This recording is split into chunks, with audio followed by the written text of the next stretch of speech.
La casa en donde hemos visto presentarse a Martín Rivas estaba habitada por una familia compuesta de don Dámaso Encina, su mujer, una hija de 19 años, un hijo de 23, y 3 hijos menores, que por entonces recibían la educación en el colegio de los padres franceses. Don Dámaso se había casado a los 24 años con doña Engracia Núñez, más bien por especulación que por amor. Doña Engracia, en ese tiempo, carecía de belleza, pero poseía una herencia de 30.000 pesos, que inflamó la pasión del joven Encina hasta el punto de hacerle solicitar su mano. Don Dámaso era dependiente de una casa de comercio en Valparaíso y no tenía más bienes de fortuna que su escaso sueldo. Al día siguiente de su matrimonio podía girar con 30.000 pesos. Su ambición desde ese momento no tuvo límites. Enviado por asuntos de la casa en que servía, don Dámaso llegó a Copiapó un mes después de casarse. Su buena suerte quiso que, al cobrar un documento de muy poco valor que su patrón le había endosado, Encina se encontrase con un hombre de bien que le dijo lo siguiente: usted puede ejecutarme, no tengo con qué pagar. Mas si en lugar de cobrarme quiere usted arriesgar algunos medios, le firmaré a usted un documento por valor doble que el de esa letra y cederé a usted la mitad de una mina que poseo y estoy seguro hará un gran alcance en un mes de trabajo. Don Dámaso era hombre de reposo y se volvió a su casa sin haber dado ninguna respuesta ni en pro ni en contra. Consultóse con varias personas, y todas ellas le dijeron que don José Rivas, su deudor, era un loco que había perdido toda su fortuna persiguiendo una veta imaginaria. Encina pesó los informes y las palabras de Rivas, cuya buena fe había dejado en su ánimo una impresión favorable. Veremos la mina, le dijo al día siguiente. Pusiéronse en marcha y llegaron al lugar donde se dirigían, conversando de minas.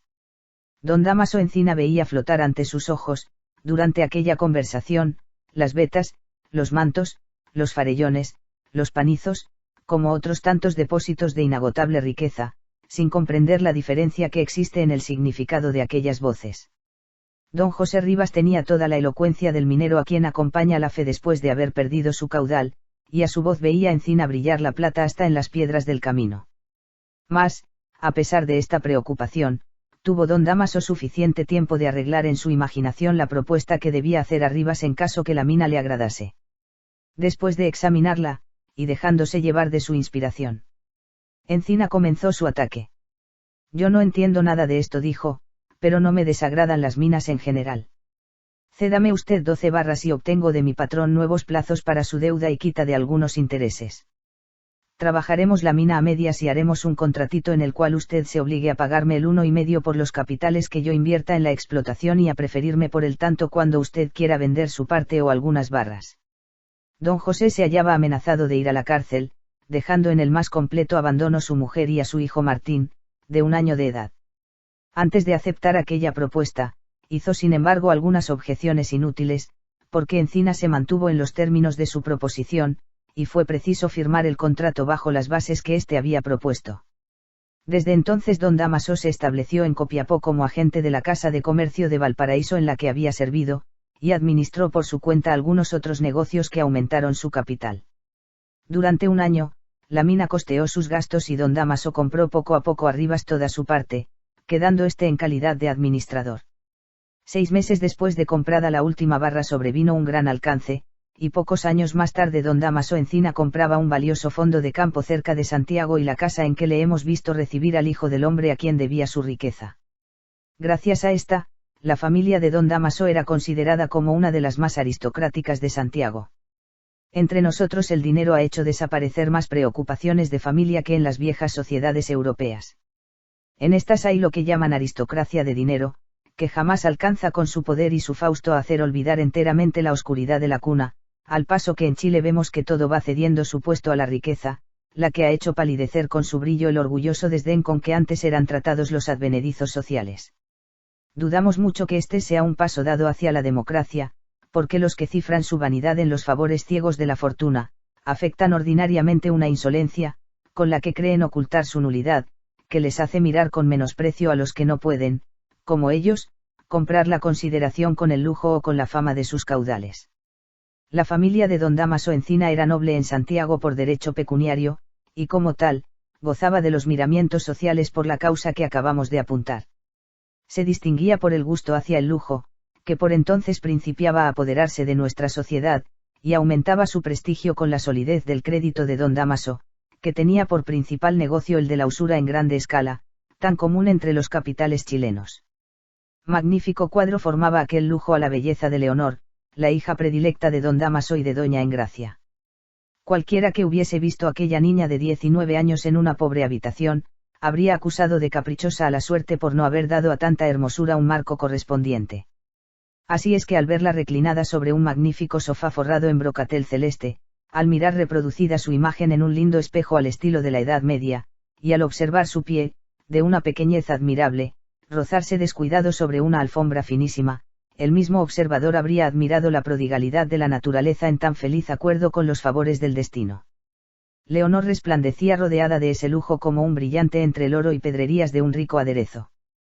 El color un poco moreno de su cutis y la fuerza de expresión de sus grandes ojos verdes, guarnecidos de largas pestañas, los labios húmedos y rosados, la frente pequeña, limitada por abundantes y bien plateados cabellos negros, las arqueadas cejas y los dientes para los cuales parecía hecha a propósito la comparación tan usada con las perlas, todas sus facciones, en fin, con el óvalo delicado del rostro, formaban en su conjunto una belleza ideal de las que hacen bullir la imaginación de los jóvenes y revivir el cuadro de pasadas dichas en la de los viejos.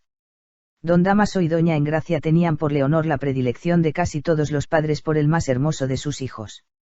Y ella, mimada desde temprano, se había acostumbrado a mirar sus perfecciones como un arma de absoluto dominio entre los que la rodeaban, llevando su orgullo hasta oponer sus caprichos al carácter y autoridad de su madre.